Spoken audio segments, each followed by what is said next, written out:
বৰপেটা ৰোডত সংঘটিত হৈছে এক ভয়ঙ্কৰ পথ দুৰ্ঘটনা। হয় বৰপেটা ৰোডত পুনৰ সংঘটিত হৈছে এক ভয়ঙ্কৰ পথ দুৰ্ঘটনা। এইবাৰ তীব্ৰবেগী ডাম্পাৰে মহতিয়াই নিলে দুই স্কুটি আৰোহীক। হয় দুজনকৈ স্কুটি আৰোহীক তীব্ৰবেগী ডাম্পাৰে মহতিয়াই নিলে। থিতাতে নিহত এগৰাকী মহিলা, গুৰুতৰভাৱে আহত এজন।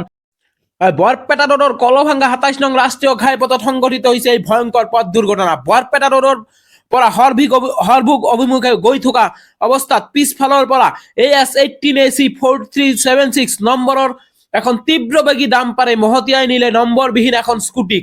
ফলত থিতাতে নিহত হয় এগৰাকী মহিলা, আনহাতে গুৰুতৰভাৱে আহত হয় মহিলাগৰাকীৰ স্বামী। নিহত মহিলাগৰাকী হৰভোগৰ ৩ নং ৱাৰ্ডৰ পুতলি দাস, আনহাতে গুৰুতৰভাৱে আহত লোকজন উমেশ দাস বুলি জানিব পৰা গৈছে। দুই দম্পতীয়ে চিকিৎসাজনিত কাৰণত বৰপেটা ৰোডৰে আহিছিল আৰু চিকিৎসা কৰি ঘৰলৈ গৈ থকা সময়তে দুৰ্ঘটনা সংঘটিত হয়। আৰু ঘটনাস্থলীত উপস্থিত বৰপেটা ৰোড আৰক্ষীৰ লগতে বৰপেটা জিলাৰ উচ্চপদস্থ আৰক্ষী বিষয়াসকল আৰু নিহত মহিলাগৰাকীক মৰণোত্তৰ পৰীক্ষাৰ বাবে বৰ্তমান বৰপেটা মেডিকেল কলেজ হস্পিটেললৈ প্ৰেৰণ কৰা হৈছে। আনহাতে আহত লোকজনক বৰপেটা ৰোড প্ৰাথমিক স্বাস্থ্য কেন্দ্ৰত ভৰ্তি কৰোৱা হৈছে। হয় ডাম্পাৰৰ দৌৰাত্ম্য ৰাজ্যত অব্যাহত আছে। ডাম্পাৰৰ দৌৰাত্ম্য আৰু এইবাৰ ডাম্পাৰৰ দৌৰাত্ম্য প্ৰাণকাৰীৰ দৰে এজনী 50 ঊৰ্ধ্বৰ এজনী মহিলা। হয় ৰাজ্যত অব্যাহত আছে ডাম্পাৰৰ দৌৰাত্ম্য আৰু এই ডাম্পাৰৰ দৌৰাত্ম্য পুনৰ প্ৰাণকাৰীৰ দৰে আহাৰ পিছত মানে স্কুটিত মানে মাৰি দিছে। সেই তিৰোতা মানুহটো মানে পৰি আছিল আৰু মতা মানুহটো ছিটকি আহি আছে, ছিটকি ইভাগো পাৰ হৈ গৈছে আৰু এই তিৰোতা মানুহটোৰ ওপৰেদি গাড়ীখন গুচি গৈছে। গাৰ ওপৰেদি উঠি গৈছে একদম চব মানে ডেড, স্পট ডেড। প্ৰায় এনেধৰণৰ হৈয়ে থাকে। এই পশ্চিম ফালে যাই আছে, হৰভোগৰ ফালে। ডাম্পাৰখন এই চিমলাগুৰিৰ পৰা আহি আছে, হৰভোগৰ ফালে যাই আছে। পিছফালৰ পৰা মাৰিছে। এই ডাম্পাৰ স্পীডত আছে। প্ৰায় এনেধৰণৰ কেছ হৈয়ে থাকে। পুৰুষ আছিল হাস্পাতালত লৈ গৈছে।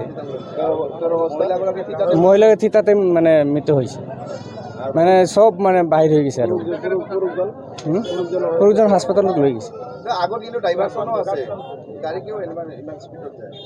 সেইটো মানে ক'ব নোৱাৰোঁ কিমান স্পীড। ডিভিশ্যন আছে তথাপিও স্পীডত আহিছে। এই কলভাঙাত যিটো এক্সিডেণ্ট হ'ল, তেখেত অৱসৰপ্ৰাপ্ত এগৰাকী নাৰ্ছ আছিলে, হৰভোগ চিকিৎসাত কাম কৰিছিলে। মৰে তেখেতৰ চিনিয়ৰ কলিগ আছিলে, যিখন কাম কৰিছিলে।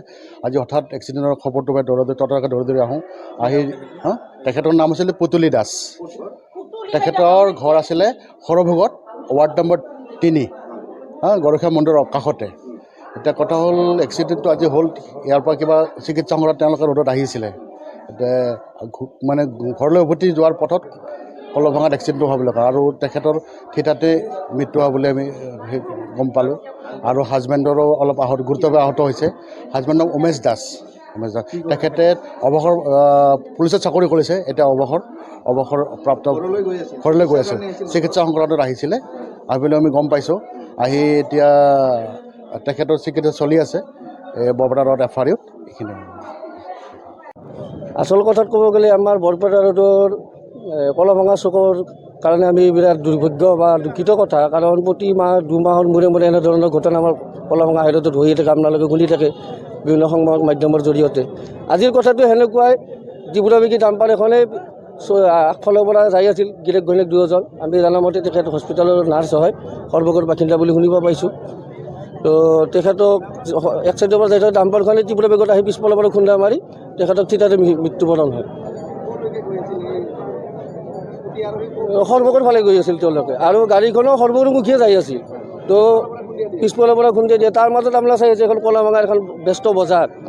ইয়াতে যদি অলপ দূৰত হ'লে বেলেগ কথা, ইয়াতে যদি হয় আৰু ভয়ংকৰ হ'ব পৰা এটা সম্ভাৱনা হৈ গৈছিলে।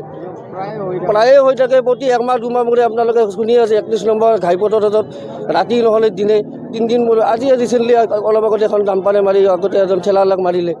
এনেধৰণৰ কাৰণে আমি বিৰাট দুঃখিত। ইয়াতে পুলিচ প্ৰশাসনৰো অলপমান আমাৰ ফালে চোৱাত দৰকাৰ বা PWD ডিপাৰ্টমেণ্টো চাব লাগে, যিহেতু এতিয়া বিশাল নিৰ্মাণ কাৰ্য চলি আছে। এখন ফ্লাইঅভাৰ বনাই আছে, যিখন ফ্লাইঅভাৰ আজিলৈকে যিটো কানেক্টিং ৰোড বুলি কয়, মানে ৰাস্তা বনোৱাৰ আগে ক্লিয়াৰ হ'ব লাগে, সেইটো নবনোৱাকৈ তেওঁলোকে কেনেধৰণে কি কৰিছে বুজি পোৱা নাই।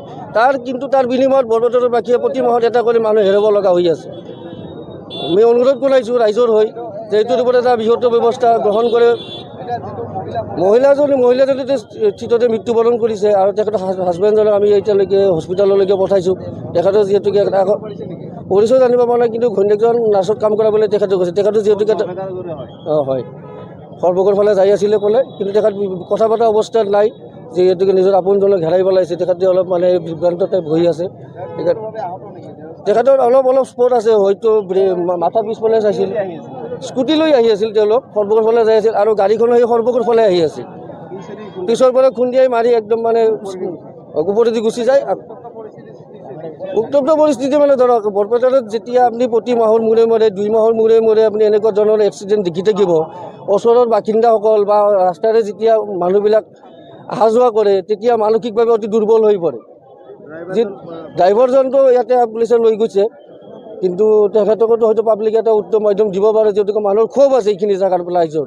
কাৰণ আপুনি যদি সন্ধিয়া 8 বজাৰ পাছত ওলাবলৈ ভয় খায়, এতিয়া এনেকুৱা পৰিস্থিতি দিনতো ওলাবলৈ ভয় খোৱা হৈছে পাব্লিকবিলাক। মানুহে মনৰ ৰাগত খঙত হয়তো দুটা এটা কিবা কৰিব পাৰে, কিন্তু বিশেষভাৱে একো হোৱা নাই। ধন্যবাদ।